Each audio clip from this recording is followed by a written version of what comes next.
Hi there. Thank you so much for joining us for this part two of our Mass E info sessions, concentrating on the application process. And this is for the Master of Advanced Study in Engineering, Mass E, February 3rd, 2026. Welcome. So we want to first introduce you to the student services team. This is your dedicated staff who can answer questions about anything from admissions, enrollment, and beyond. So I am Janine Bernard. I'm the Associate Director. We have Mars Rivas, our Trustee Senior Admissions Officer, and handling student affairs and advising is Maritzi Perez. So we just want to start off with some important dates. So the current application term available is summer 2026. The application period is open and the deadline is coming up February 11th. That is 8 days from today. And instruction begins May 2026. It should be second part of May after spring 2026 concludes. And you can apply grad.berkeley.edu/admissions/apply. Again, admit term summer 2026. And the program is Master of Advanced Study in Engineering, the Mass E. We'll talk about some admissions requirements. So make sure you complete the department and concentration, select the correct one, and make sure you include your academic history. So any classes you've taken, any prior degrees that you've completed. Along with this, you'll need to include your unofficial transcripts and your GPA, your grade point average.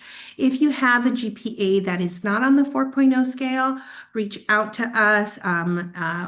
We'll give you our email at the end of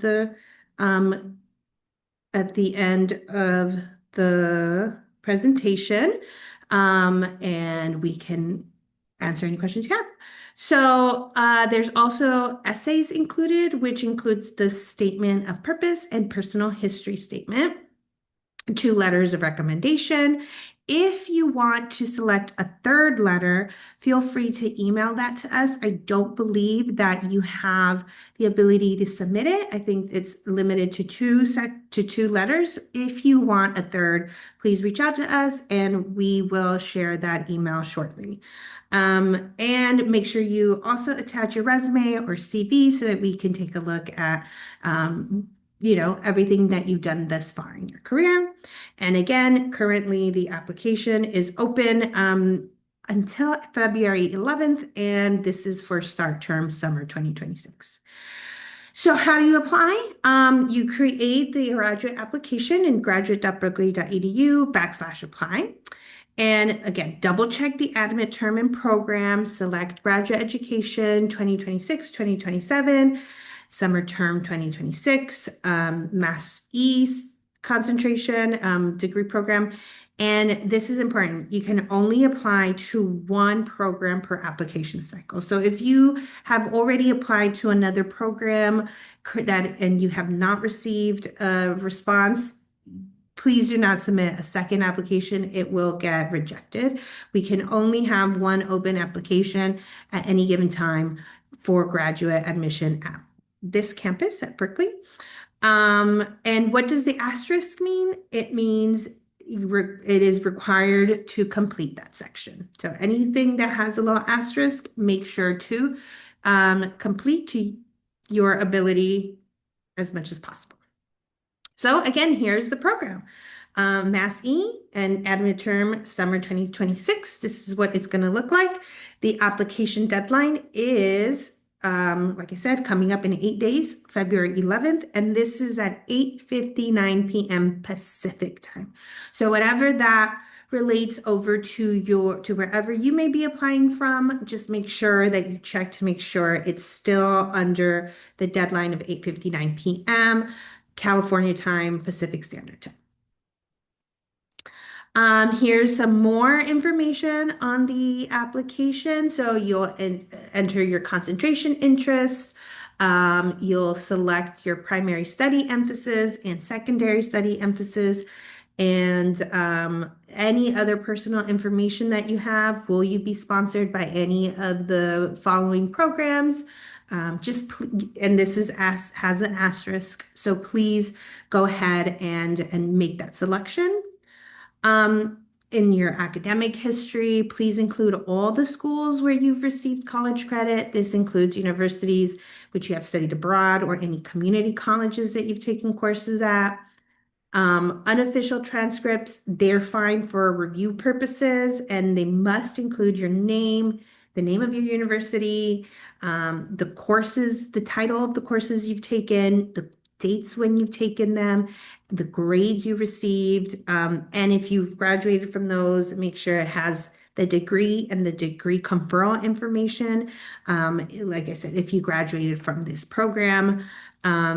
Quick tip, look at your transcript. Are other schools listed as places you've received credit from? So if you did that study abroad at, I don't know, University of Madrid or something like that in your degree granting institution transcript, it's listed. Make sure to get that transcript to us as well.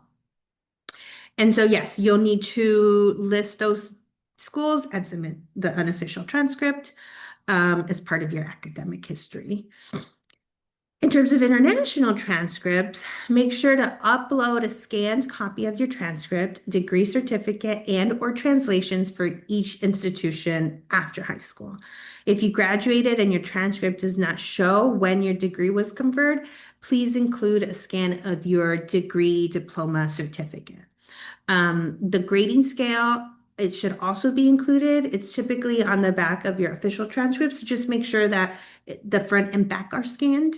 If your academic records are in a language other than English or Spanish, please submit translations prepared by certified translators from your university or the American Translators Association or the Ministry of Education. Degree names and grades should be transcribed, not converted into English words or the US grades of A through F. So just make sure that they keep that the same, but make sure to translate everything else. And then upload the original language and English translations. And again, this is for, non-English, non-Spanish material. So if you went, France, Italy, Sweden, anything outside of English and Spanish. And we do not require official transcript at the time of the application, but if you do apply, are admitted, and decide to enroll, we will need official transcripts. And this will appear on we call it CalCentral portal, where you will see everything you're enrolled in, your finances, etc. So that will be a task on there should you be admitted, should you apply, be admitted, and accept our offer of admission and enroll. And again, steps will be provided at that time. So here's our GPA section. So making sure that you calculate your GPA on the 4.0 scale. If your GPA is not on a 4.0 scale, leave these blank. I don't believe we require that, but if you want to make it easier for us, you can go ahead and do that conversion. We will take a look at your materials holistically, so it'll be easier for us if you can make those calculations. But if you need any help, please reach out to us. So I take it back. Don't leave it blank. Please convert your GPA and reach out to us for help. And if you do calculate your GPA, please attach the file to show how you calculated it. And we just need to see your work.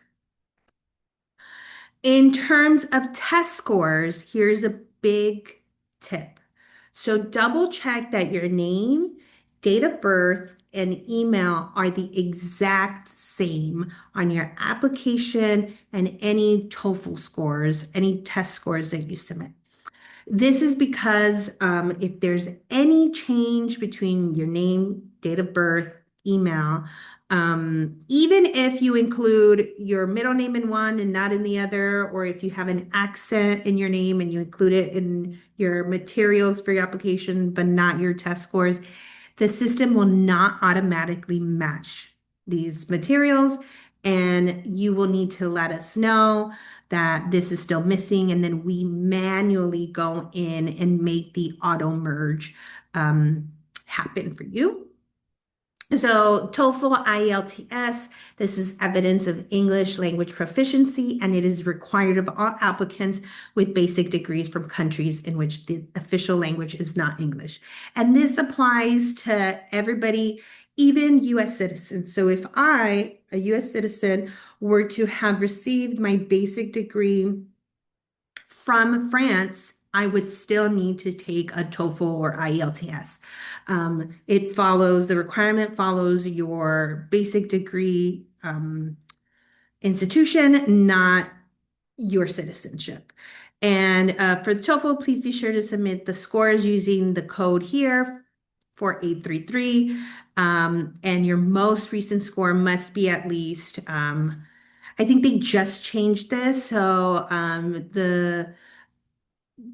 the minimum has changed, so I will need to update this. So please refer to the TOEFL website for any of those updates. I think they just changed as of January 20th or something like that. So apologies for this older information. But if you took your TOEFL before the 20th, this still applies.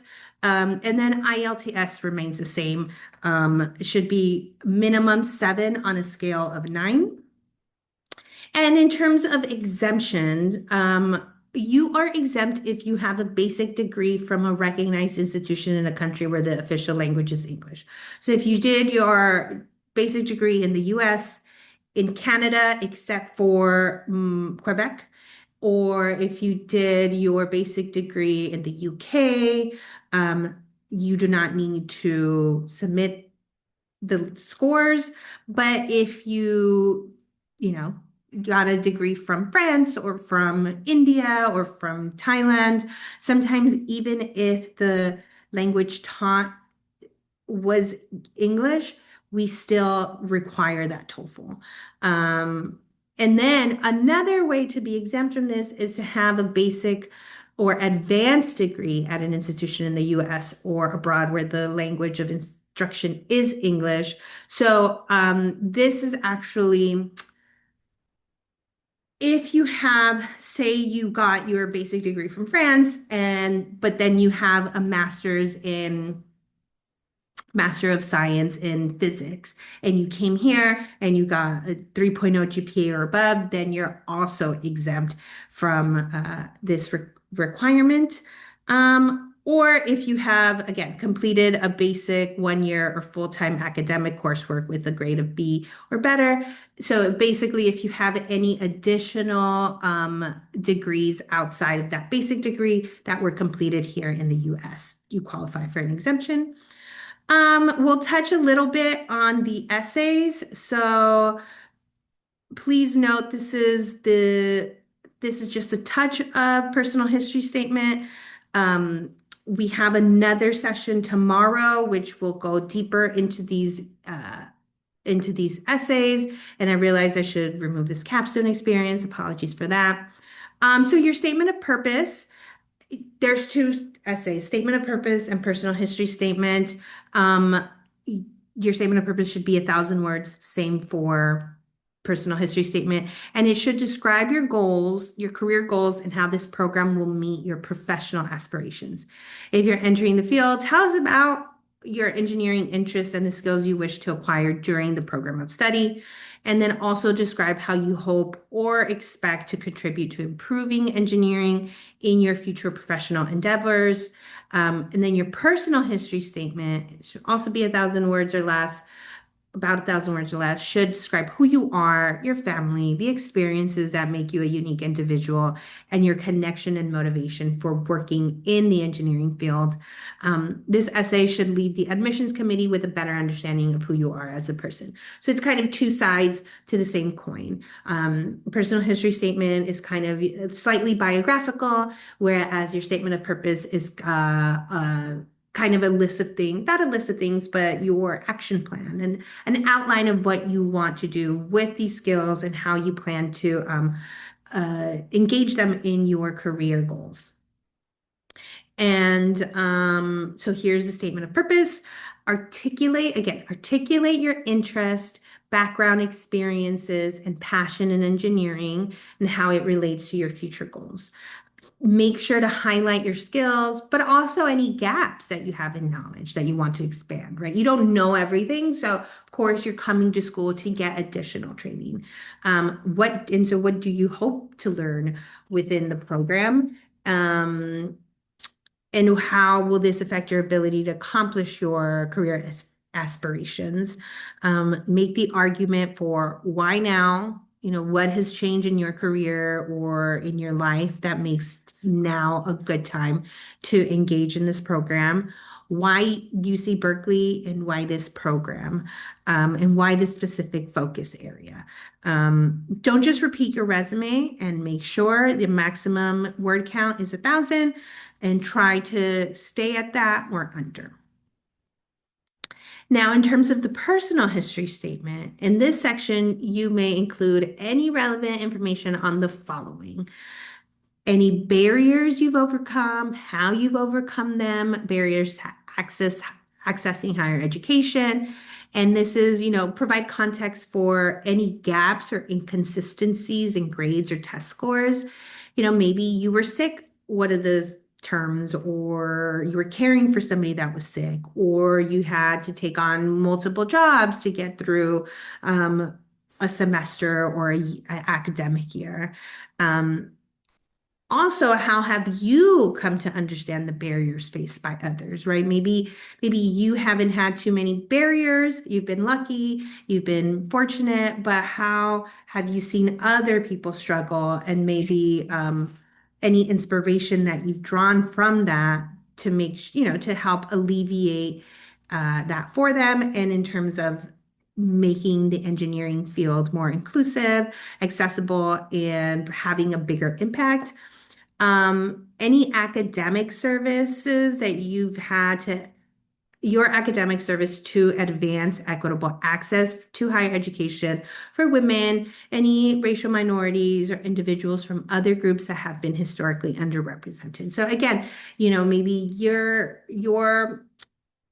path in life has been relatively barrier-free, but how can, you use that experience to help others, particularly those that have been marginalized historically.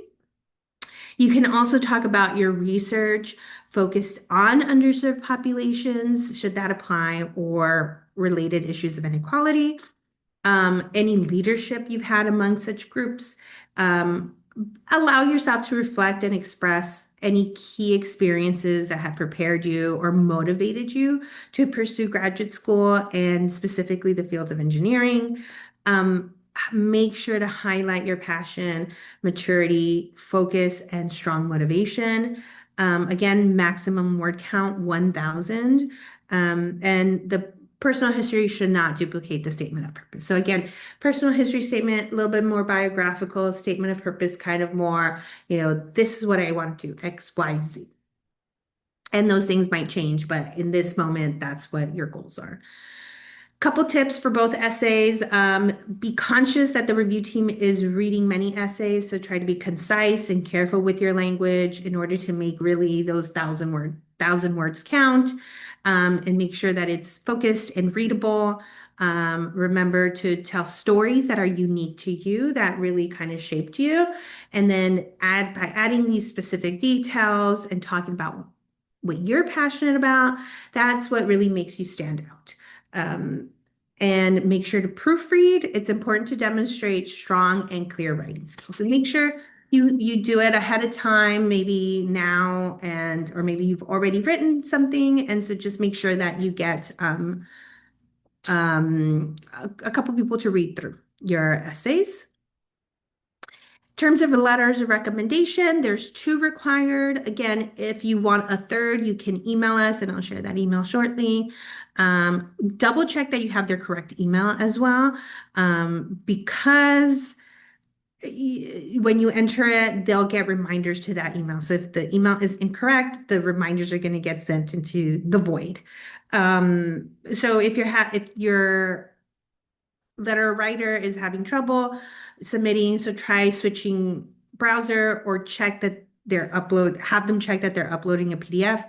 What I've also seen happen is sometimes faculty or your letter writers have encrypted PDF files that prevent them from being uploaded. So make sure there's nothing encrypted, or if that's how they operate, that's fine, but make sure that this specific PDF file is not encrypted.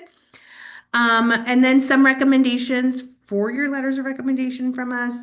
At least one should focus on your academic potential. Your recommender will get and so this is why this is important for the email. So your recommender will get an email notice when you click send to recommender button, even if you haven't submitted your application. It will email them a link to a page where they answer a few short questions, and then they can upload their PDF. You can submit, you can submit your application before the letters are submitted, and they can submit their letters before the application is submitted. The letters are due the same day of the application deadline, so please have those submitted ASAP. And then we recommend waiving your right to view recommendation as a best practice. Additional recommendation tips. So ask someone who you believe knows you well and can speak highly of you. Don't just ask somebody to ask somebody. Make sure that they know you academically or professionally, and that they have evaluated you, that they have worked with you. Make sure they have experience writing letters for others. Or maybe have guided other folks along through graduate school or a professional endeavor. Really a mentor that you can really kind of lean on, and kind of helps guide you, gives you, tips and tricks and advice. Make sure to provide deadlines, and then get a clear answer. So if they say no or yes, then you have your answer, whether they'll write a letter for you, and then follow up with reminders and thank yous. And then you can make sure to share materials you want them to reference. So your CV, your resume, any essays that you've published or are particularly proud of, unofficial transcripts so they can understand your background, and then ask your recommender to use letterhead and their professional email. And then one other tip, ask your recommenders if they have time to write you a recommendation.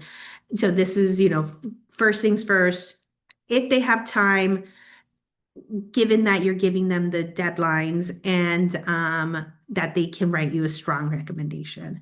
Again, give them a copy of your resume and or statement of purpose as well, so that you can't tell them what to write, but you can kind of inform what they write, or what they reference in their letters.